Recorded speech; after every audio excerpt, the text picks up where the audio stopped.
also traditional Jewish, Christian, and Muslim.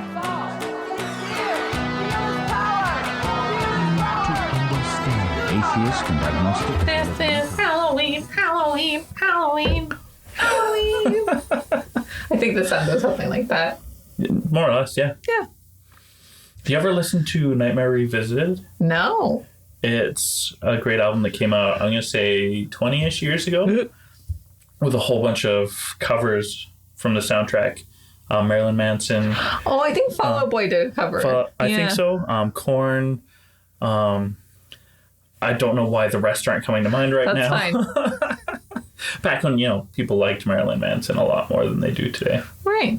So if you haven't figured it out yet, we're talking about Halloween on this episode of The Holy Watermelon Podcast. I mean, we usually do something kind of spooky this time of year. Yeah, we always kind of beat around the bush. Just today we're actually talking about Halloween. Yeah, so that's cool. I feel like we, in our early years, really filled out Spooktober, and I'm like, what are we going to do for Spooktober now? Oh, we're not even out of ideas yet. Okay, I am, but... Today, it just felt appropriate that we really lean into what is this thing. More and more people are talking about potentially incorrect histories. Yeah, this was an interesting one to study because it's relatively secular. Yeah, it's completely secular. It's a secularized holiday now. And then there was before that was a Christian holiday, and before that it was a Celtic holiday, and then there's traditions that really are truly Christian traditions. And Christians have a problem with that, apparently. Yeah, it's complicated. And I'm not fully on board with it being a Celtic holiday, but it definitely syncretizes elements of a Celtic holiday in the same way that it syncretizes elements of an old Roman holiday. Right. Yeah. No, I would agree with that. But yeah, during the research, I was like, I didn't realize all this stuff was from the Christian version. And then, man, you're going to love what I put for the anti-holiday rhetoric. I don't know or the anti-Halloween rhetoric, excuse me.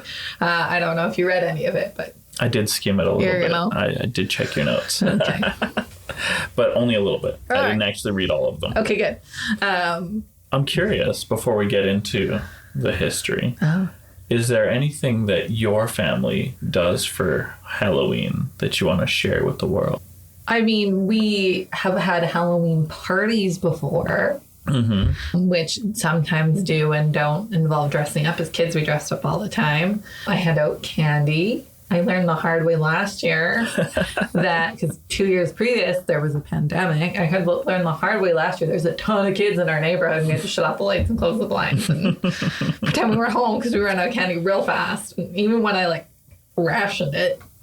But yeah, that's kind of it. My dad and I used to go to Spirit of Halloween and press all the buttons because that was our favorite thing, was just to laugh at the stupid stuff. Yeah, you got to test the toys. But yeah, I mean, it's pretty standard. Okay.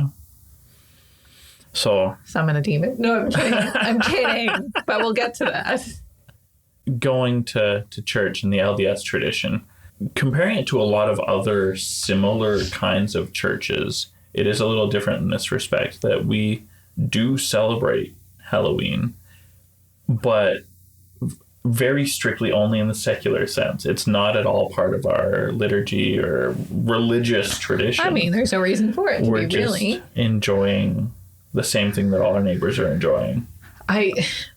We'll probably loop back to this, but one of the articles I was reading on this whole anti-Halloween thing was basically that Christians are missing, if you're not participating, you're actually missing out on one of the most community-based holidays we have. Yeah. And I was like, that's a really good point. When else do you see your neighbors like that? I'll drop off cookies to either of our next door neighbors, but that's kind of it. And also the opposite. Where they'll drop off cookies to us? And they come looking for cookies. No. But it's only the two families on, the one family on either, two families on either side. Right. You don't even cross the street. I wouldn't cross the street. I don't know who they are. But on Halloween, we'll have a little chit chat. Right. So anyway, I think it's as far as secular holidays go, it's a good one to celebrate. I think so. To say hi to all your neighbors. All right. So let's get into what Halloween really is. It's All Hallows Eve, Preston. What is an eve? An eve is the night before a thing. Yeah, which means that Halloween as October 31st is actually nothing. Nothing at all. Yes, but how do you not go to elementary school dressed up as Hermione Granger? But I saw you were very passionate about it in your notes. That you cannot celebrate during the day, only the evening. But yeah, it's not an eve until the evening gets here. Yes, okay. So it's the first half, more or less, of All Saints' Day. Halloween is just kind of a butchered Scottish word for All Hallows Evening. Do you have a really good Scottish accent in your back pocket? I do not. Because I would say then you could show us that instead, but I don't have a good one either. So All Saints' Day is November 1st. In the early history of the Imperial Church, feast days for all the martyrs were held by several groups all over the spring calendar, mostly between Passover and Pentecost. Yeah. All Saints' Day was originally established by Pope Boniface IV in the 7th century, and he had it on May 13th, and had to do a little bit of digging in here. May 13th is a significant day. It was chosen to rededicate the Pantheon in Rome to Mother Mary and all the martyrs. Interesting. So you can imagine the Romans who weren't Christian loved that. Right. Considering it wasn't built by Christians. May 13th was the last day of an old Roman festival called Lemuria or Lemuralia. And it wasn't 3 consecutive days. It was the 9th, the 11th, and the 13th. Each of these days were set aside where the temples were closed and everybody would pray and make offerings for restless spirits to go away, independent of the temple where they would go to generally make offerings. That would be really annoying as someone who lives in a capitalistic society to not to miss work on Monday, have to go to work on Tuesday, miss work on Wednesday, have to go to work on Thursday. Yeah, it's a weird sort of... Yeah, it would really throw off the rhythm of your week. That's what I'm looking for. Yeah. It's a weird rhythm. And I couldn't find an explanation for why that's the case. Why it was the 9th, the 11th, and the 13th, but it makes sense that maybe they did it because there's a bad feeling with these days. In fact, honestly, the whole month of May was a bad time among the superstitious in Rome. Huh. Yeah. So the old Romans would exorcise ghosts of the dead who were just sticking around for who knows what reasons with special chants, and story has it black beans were really helpful for helping to get rid of them. I don't have a good reason for why it was black beans, but because they're delicious. That's just the way superstitions go, like throwing salt over your shoulder. Ovid said that the observance was instituted when Romulus was haunted by the ghost of his murdered brother Remus in the earliest chapters of Roman history. Fair. So during Lemuria, the temples were closed, as I mentioned, and weddings were forbidden. Generally, it was thought that any wedding in May was cursed. That's interesting considering how popular May is as a wedding date. Yeah. Now. So if you are a good Roman, you would not be so excited to have a May wedding. Well, I am not, and I did not. So. I also dodged that bullet. Wow. Good on us. No, instead I was born in May. Oh, yeah, you were. Oops. Yep. It's not my fault. Curse on your family. Right? Depends who you ask.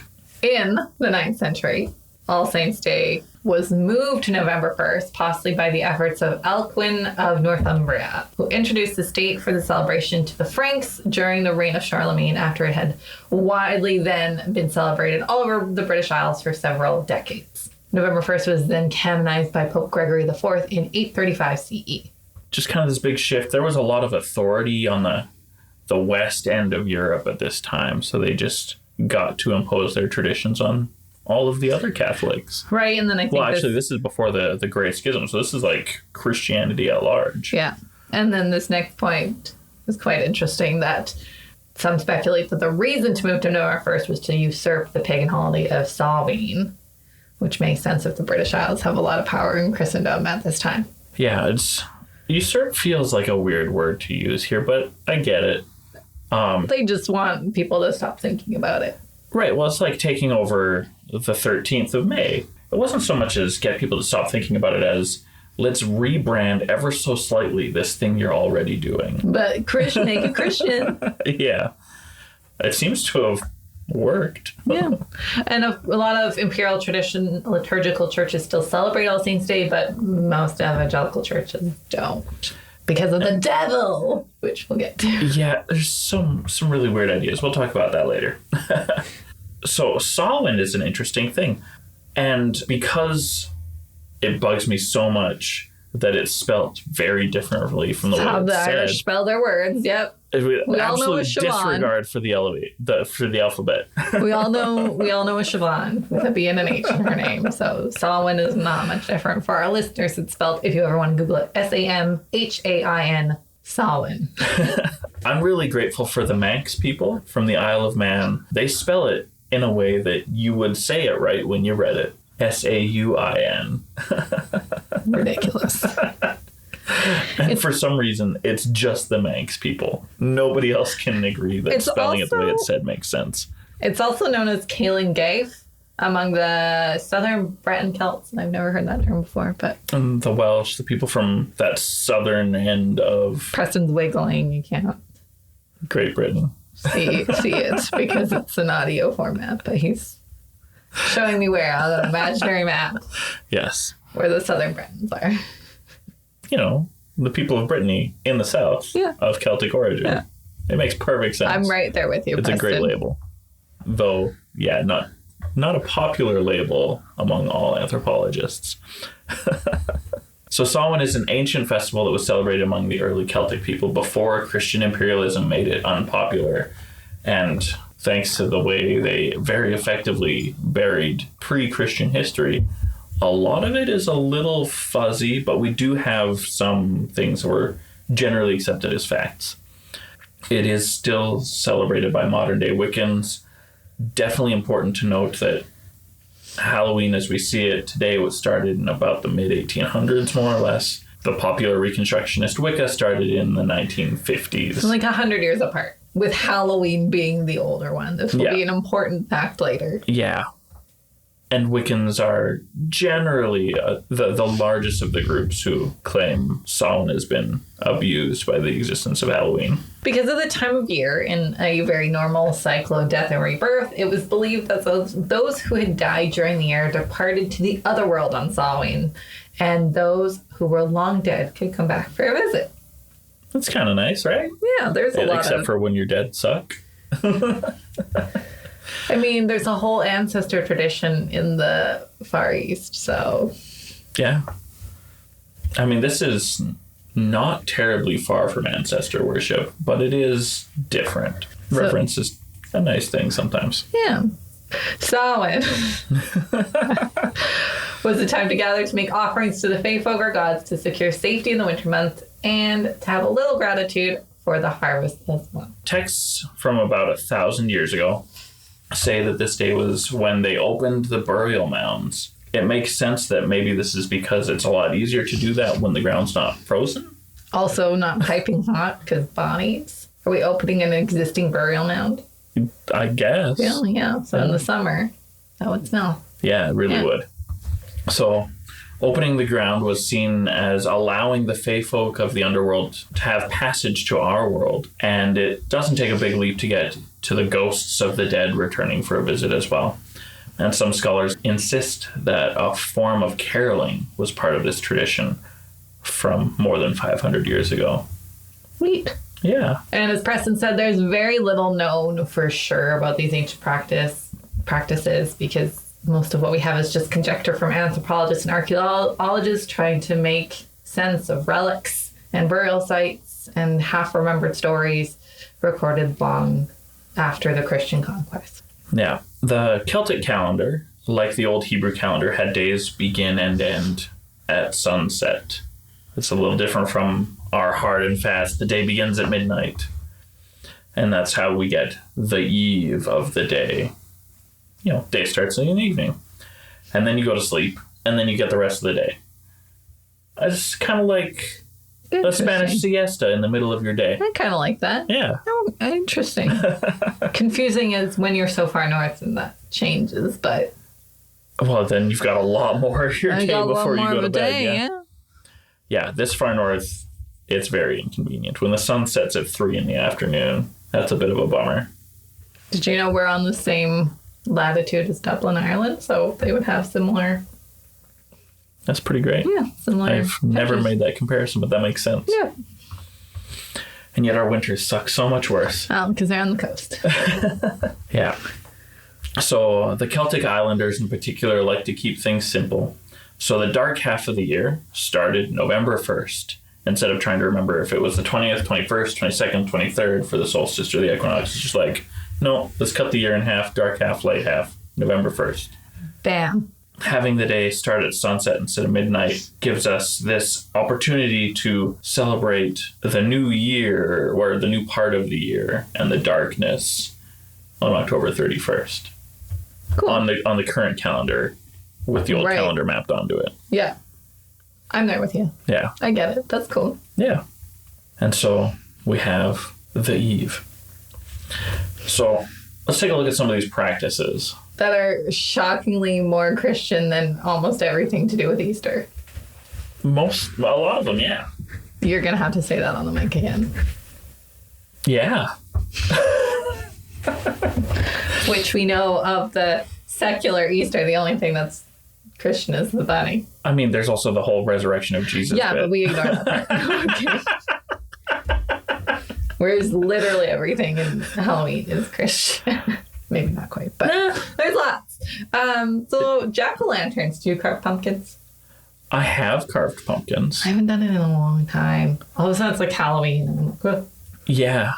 The original jack-o'-lanterns were turnips or beets carved with a face to scare off bad spirits. Yeah. Whoa. Adding candlelight to the inside of these veggie faces was likely just to make it more alarming. And these lanterns were seasonal both for the harvest and the season of increased superstition around the visitations associated with the open earth. The pumpkin jack-o'-lantern was first spotted in America in 1837 and was associated generally with the harvest and with Thanksgiving rather than Halloween, but eventually shifted to its present tradition. Is that what you would have expected? I mean, kind of, because Thanksgiving's so big in the States. Right. But so we have the jack-o'-lantern that today we very often associate with good old Stingy Jack from Ireland. And that's really tightly connected to the Halloween mythology that we've all accepted. Having the jack-o'-lantern associated with Thanksgiving is just so very weird to me. A toothy pumpkin smiling at you over turkey dinner. Yeah, like they definitely weren't meant to be scary, but you definitely had a face carved into your pumpkin. I'm smiling creepily. And yeah, this is definitely a better situation for the smiling jack-o'-lantern rather than the scary spooky ones. One, yeah. All right, so costumes that's been part of pretty much everybody who's alive, their experience of Halloween.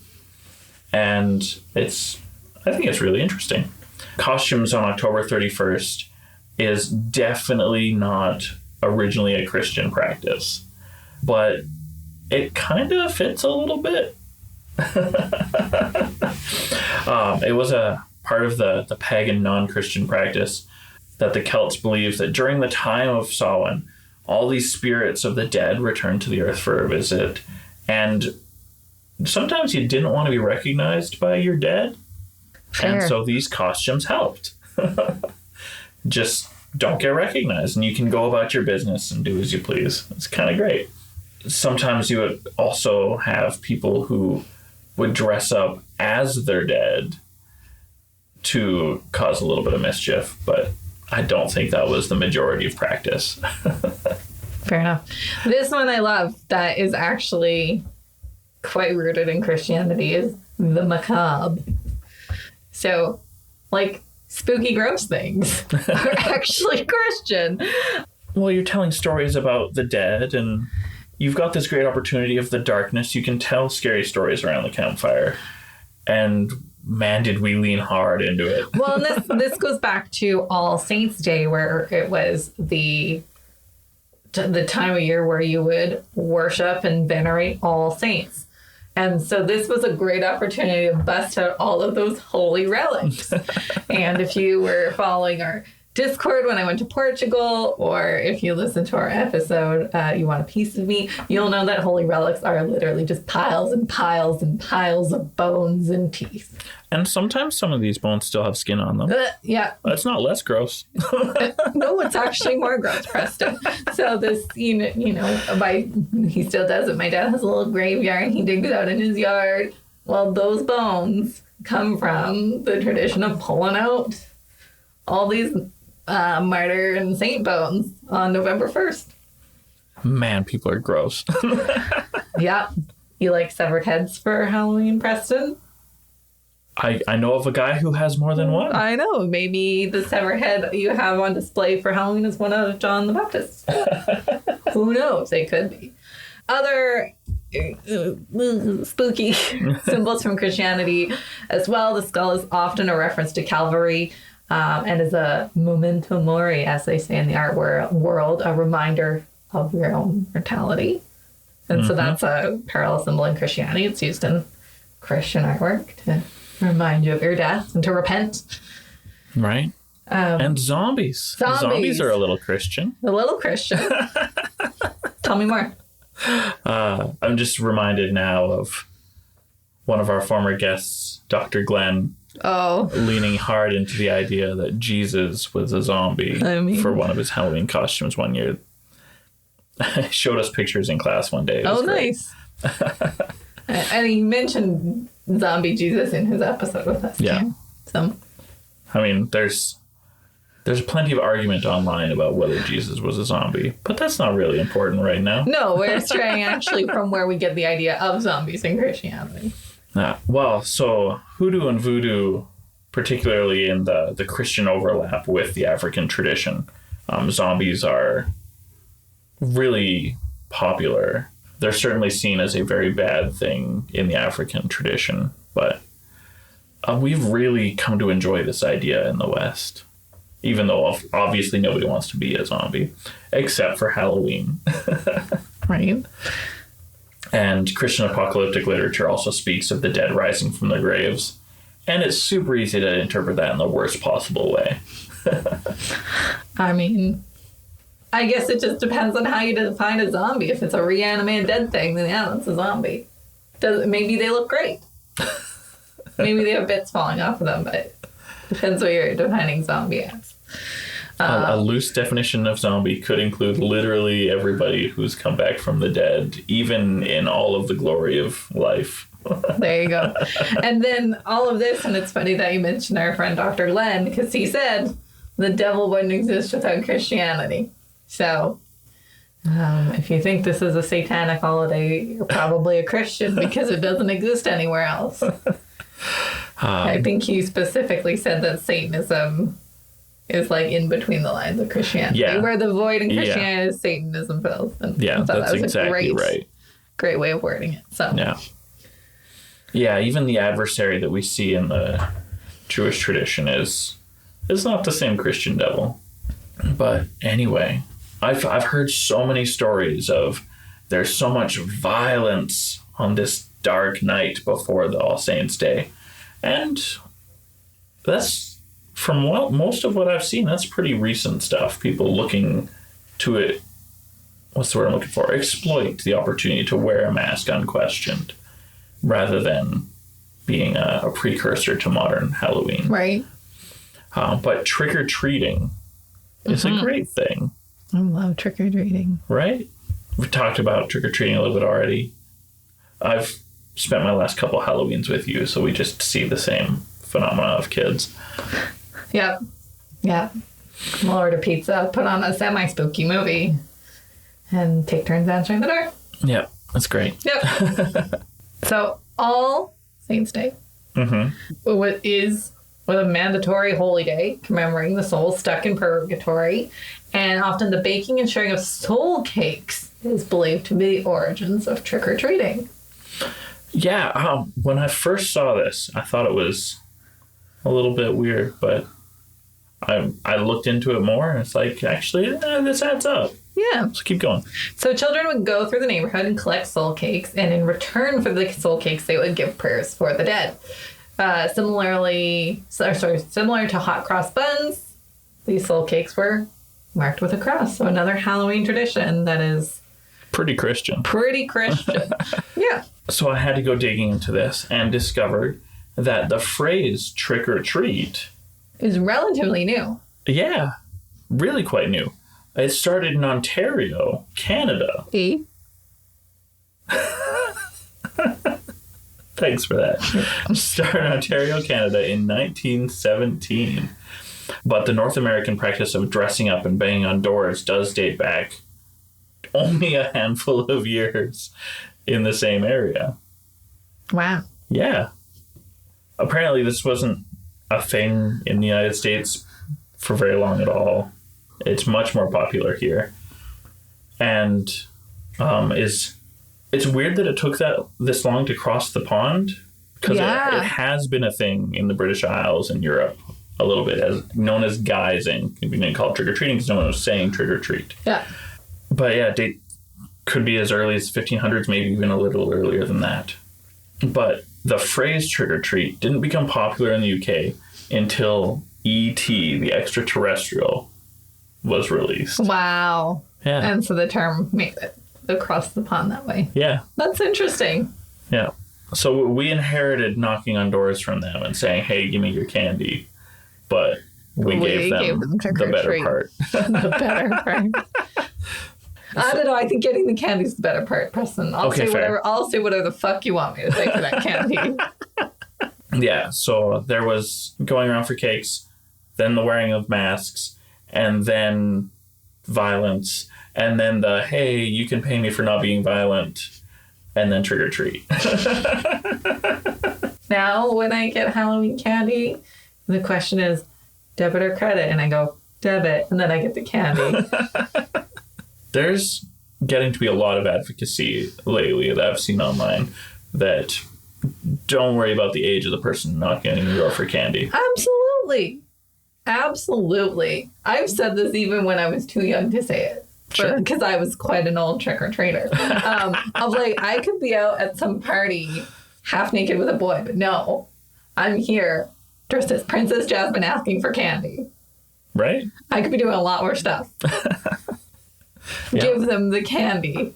Also, remember the history of, the midpoint of this timeline.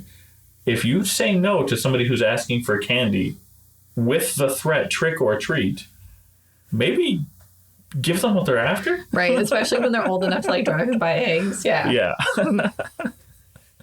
Doesn't feel like a difficult choice to me. Just give them the candy. This is a stick up.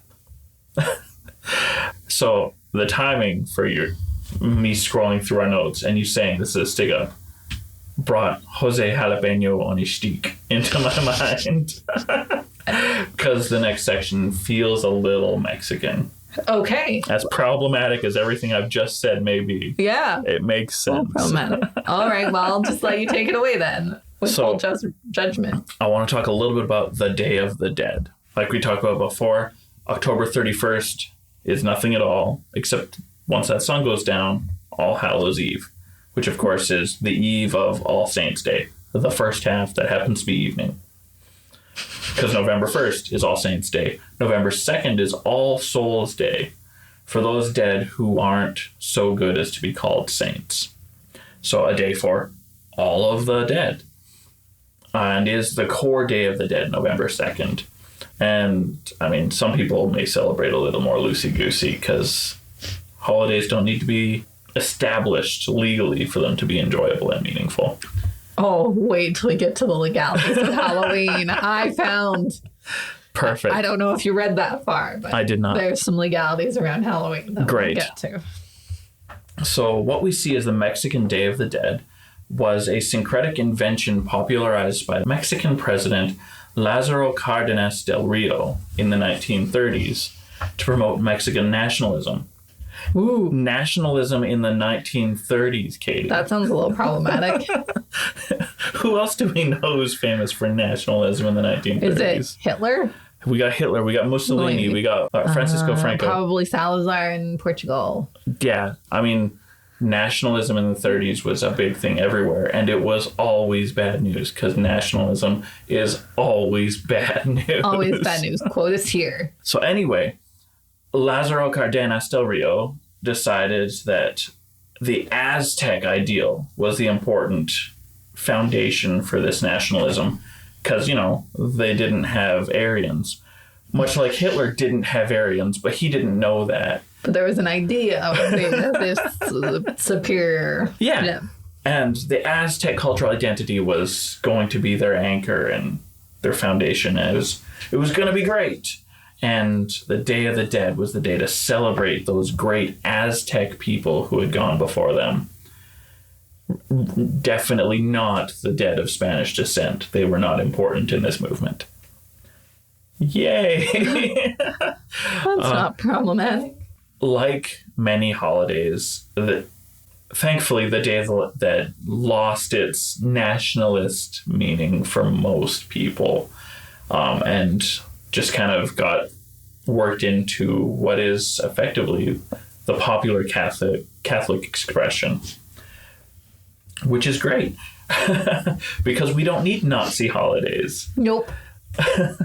And we shouldn't have to say that, but here we are. And I think after this long, you already know that a good party often starts early.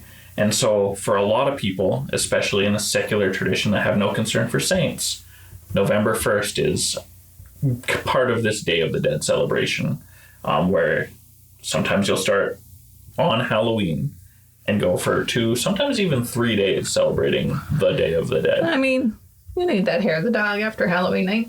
What day of the week is Halloween on this year? I think it's a Tuesday.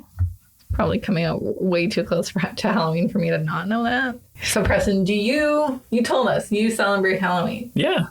Are you not worried about demon possession? Not even a tiny little bit. Are you worried about not following the ways of Christ?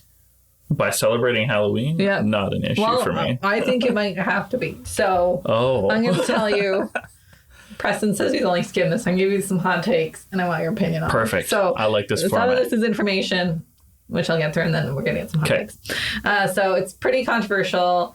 Some Christians completely refuse to celebrate it, and others will modify how they celebrate it, which is really just the secular way of celebrating it. But so they'll be like, we'll dress up and eat candy, but we won't summon a demon. I'm like, nobody's summoning a demon. So you're celebrating Halloween. Yeah, celebrating Halloween. Yeah, I've seen a few short videos like this on social media of we're gonna do these things and that's our Halloween. I'm like, that's everybody's Halloween. So I don't know if you know this, Preston, but Jesus never actually said anything about Halloween. Correct. Yes. But there are several passages of the Bible that Christians like to quote as a caution to how you spend Halloween. So first one is 1 Corinthians 10:31. So whether you eat or drink or whatever you do everything for the glory of God. Okay. So that's one they like to say of does this glorify God, Halloween? Right. Let's spin this a little bit. Does voiding your bowels glorify God? No, but it's necessary. I don't know if anyone would say Halloween's necessary, Preston, but I don't mind that analogy. I would say that Halloween serves some really great purposes. One, you really get to engage with your community in a way that a lot of us don't the rest of the year. Some of us are engaging in our community in a negative way. That's true. Whatever. You can't control that. You can make it illegal, but whatever. That's not always going to stop people either. Right. I think it's a great time to have a lot of fun with your community. All right. But, Preston, Deuteronomy 18:10-12 says, no one shall be found among you who makes a son or daughter pass through fire, or who practices divination, or is a soothsayer, or an augur, or a sorcerer, or one who casts spells, or who consults ghosts or spirits, or who seeks oracles from the dead. For whoever does these things is abhorrent to the Lord. It is because of such abhorrent practices that the Lord your God is driving them out before you. So my sassy comment on this is that I think very few people practice actual witchcraft on Halloween. And if you are practicing witchcraft on Halloween, you're probably doing it other times of the year as well. But also, if you're actually practicing witchcraft, these verses of scripture have no meaning to you. And maybe this is just me as the atheist, but none of this is real. None of it. None of it is real. Summarizing Deuteronomy 18:10-12 that we just went through is don't be a witch. Don't practice witchcraft or divination. Okay, so dressing up as a witch is not the same as being a witch. That's just dressing up as a fun thing because somebody's going to give you candy for doing it. Also, when we were talking about traditions, a pretty minor tradition that's not even super popular lately anymore is bobbing for apples. Yes. Yeah. Which is connected to the practice of divination. Interesting. Yeah. That's fun. Right? It's mostly a Halloween party with bobbing for apples. It's mostly a fertility thing. It hasn't only been apples. Historically, it's been also some rather buoyant nuts. And I think there's a pretty good reason that we switched to just apples. Choking hazard. Well, sure. Probably.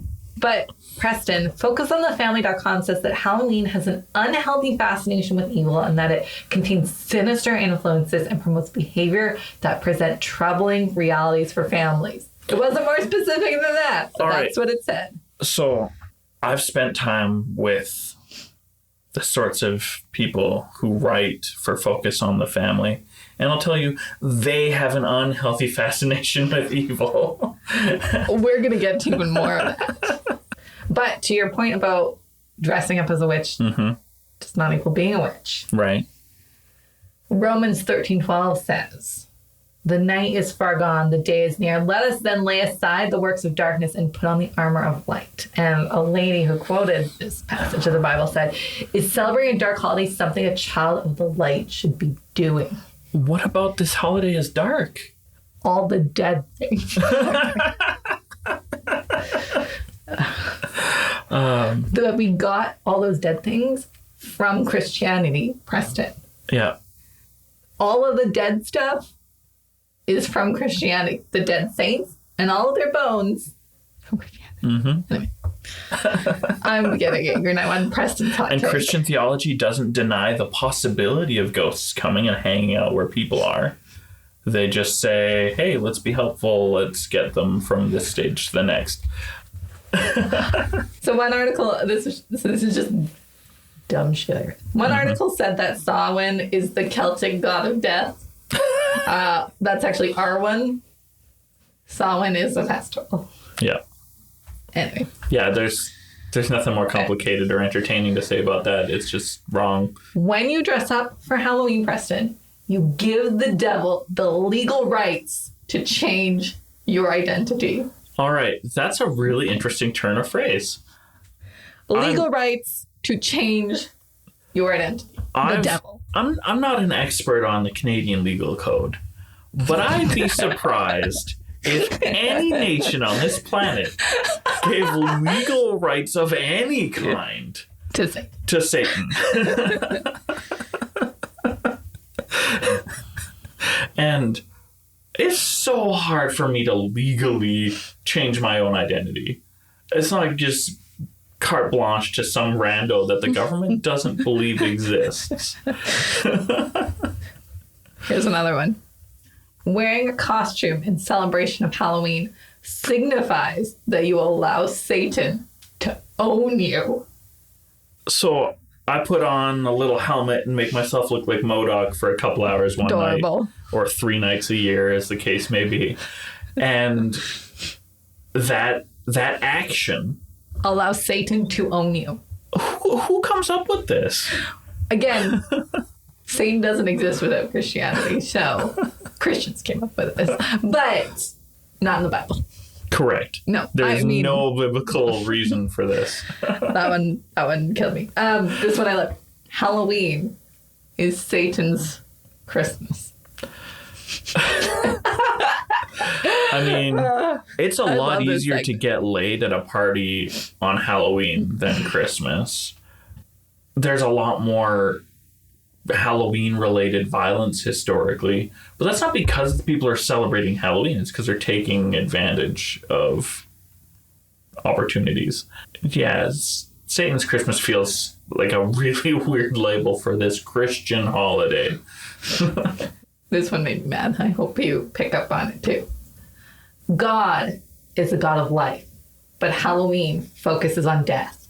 Should I celebrate a holiday where people decorate their front yards with tombstones? I'm about to go off, but I want to pick away at maybe a different angle of this same idea. That when we mourn our dead as Christians, it's not because they're gone forever. It's not like dead permanently gone forever. We mourn the fact that we have to move on without them. But there's this celebration of they continue to live on in the next life. And at some point we'll meet them. So this weird argument that God of life couldn't have anything to do with death feels really, really dumb. Do you know who's more obsessed with death than anyone I've ever fucking met? Christians. Sure. They all just want to die and meet Jesus. All of them. They just want to die and meet Jesus. Such a very popular part of Christian music is, man, I can't wait till I'm dead. What? All you want to do is die. And that's like all you're worried. We just had a friend tell us the other night that his aunt cried when he refused to say grace because she wasn't going to see him in heaven, and she's never spoken to him since. So now she's wasting her life with him because she's not going to see him in death. Because that's all she's focused on. Yeah, that's problems. Is death. That one just like... Yeah, that's I'm very ridiculous. impassioned right now. Okay, last one, Preston. Oh, okay. Halloween is a sacred high holiday for Wiccans, the official religion of witchcraft. Is this a holiday Christians should celebrate alongside Wiccans? Okay, so I know a handful of Wiccans, and they do love Halloween. But that's incidental. It's not even related to the Samhain thing. It's just they like what Halloween is in the secular sense. Who doesn't? But as far as like high holy days, nah, that's not it. That's not how that goes. The official religion of witchcraft. But yeah, what a weird label. And again, there's a lot of different kinds of witchcraft. We also talked about how old Wicca is versus how old Halloween is. Right? If anything, the Wiccans stole it from you and you're just mad. I like it. Ridiculous. I just read so many dumb things today. Mm-hmm. Oh, there was also one I didn't put it in, but but this guy basically said there's a higher occurrence of possessions, of demonic possessions at Halloween. And I Googled possessions at Halloween, couldn't find a damn thing on it. If you know someone who's been possessed because of Halloween and the veil being thinner, can you email the show, holywatermelonpod@gmail.com, because I couldn't find anything on demonic possessions on Halloween. I think that the only possible way that somebody can validate that particular assertion is the idea that some folks will do things that other people don't think they would do. That they're doing these things because they get to wear a mask on this evening. Ooh, another one I read. Speaking of things that people don't normally do. Mm-hmm. Apparently, I thought this was hilarious, that Halloween has the 5th highest alcohol consumption rate of holidays. And I was like, yeah, there's 12 holidays. 5th is actually pretty mild. Sure. When you take into account New Year's Eve, Christmas, lots of people get drunk on Christmas, but it's more of a paced out alcoholism at Christmas. Sure. St. Patrick's Day. Oh yeah, high up. And probably, I guess, especially in America, Thanksgiving. Yeah, Halloween's, that's pretty tame. Sure. It's the 5th holiday with most consumed alcohol. Yeah. It's a holiday that has a popular party, generally traditionally attached but again, to it. like, you're probably partying way harder other times of the year, consuming way more alcohol. It's like there's 10 holidays a year. That's pretty. Because there's not a major holiday every month. Right. Yeah, we've got some weird minor bank holidays on the off but nobody, months, well, I was going to say nobody drinks on those. May long weekend. Canada Day long weekend. Yeah, Independence Day, like that's probably a big drinking weekend in the States. I know Canada Day is up here. But yeah, there's like 10 major holidays all calendar year. So for Halloween to be the 5th, right. I was like, okay. Sure. And I'm glad you're not getting schnockered on Easter. I mean, adult trick-or-treating is apparently a growing thing that's great. I mean, and don't get wasted on Remembrance Day or Veterans Day. Some days where you should show some decorum, but like okay. Anyway. Yeah, but the things I read today, Preston. Yeah. The rhetoric of, this holiday is stolen from one tradition or another, whether you want to say the Celts or the Romans or anybody else that you might have been reading up on historically. The functional purpose of the event is to mourn your dead and to look back at those great examples you've seen through history. And religiously speaking, that was its intent. And we've certainly deviated from that culturally, but just to make it more fun. I don't see anything wrong with that. If you want to do both, do both. Mourn your dead during the day, party at night. Also, how does Satan know that you dressing up on Halloween versus you dressing up for a comic expo isn't the one where he's like legally allowed to? Are you asking me if Satan is literate? Like, if he knows how the calendar works? I mean, there's a whole bunch of different calendars. He's been around for a long time. Fair enough. So, like, and does he know which absolutely. countries he has the legal right to own someone in? Oh, he's too close to the border. Got to double check, make sure. Borders have changed. Right. Like, how does he know when he's legally allowed to own you and change your identity? I'm sure he's a smart ridiculous. guy, but like, must be complicated. He was the brightest of the angels. I guess so. If that were me, if I were Satan, and I had 8 billion people to watch on, and then I had to cross-check a calendar and figure out why they're dressing up and where they're dressing up. I don't know if I could. And what they're dressing up as. Because there's a lot of costumes that I don't think would qualify for this is obviously giving rights to Satan. Right? And like, what about countries that don't celebrate Halloween at all? But what if someone's dressed up on October 31st there just cause? Right? What if there's a comic expo in Africa on October 31st? It just sounds like a lot of work. Right? Don't dress up. That's how Satan gets you. I'm going to be a goose for Halloween. I love it. Tell us more. So we have some friends. Preston and I have mutual friends. Fun fact. And Weird how that happens. And they are holding a Greek pantheon themed Halloween party with one of them being Dionysus. He loves Dionysus, so he's gonna be Dionysus. And I was like, what can I be? I could be like a sexy nymph, or I could be Zeus Goose. So I'm gonna be Zeus Goose, and I'm gonna hit on everyone and just make people generally uncomfortable. I might make a lightning bolt dildo thing. I want this to be a reality. It's like $20 on Amazon to be a goose. I'm being a fucking goose. Right, but how much for the lightning bolt dildo? I don't know. I'll find some cheap dildo online and paint it gold. And Perfect. I feel like you could get a yellow dildo. That's got to be available on the market. Yeah. Anything's available on the market, especially if you're willing to go to the black market. Fair. I'm not willing to go to the black market just for a dildo. I can go to the corner store, I'm sure, and find one. And yeah, I think I might like make a cardboard lightning bolt and like have the dildo as the handle. Anyway. So what I want to see from all of our wonderful audience is some photos on Discord of your Halloween costumes, especially if they could even remotely be tied to religion in some way. But just for fun, show us what you got, even if it's not. Oh, I have a follow-up question about Satan owning people's souls when they dress up. So when we did our Jesus lookalike contest, did we just condemn all the Jesus souls to Satan? Like, what have we done? By dressing up as Jesus, you've given Satan the legal right. to take your soul. Wow. That's the irony there is just painful. Send us your Halloween costumes on Discord. Link is in the show notes. Follow us on Instagram and Facebook. Support the podcast. We love to keep this podcast going. So Patreon, we have a couple tiers there. And if the subscription thing is not your thing, merchandise on our spread shop. We have some fun pieces there.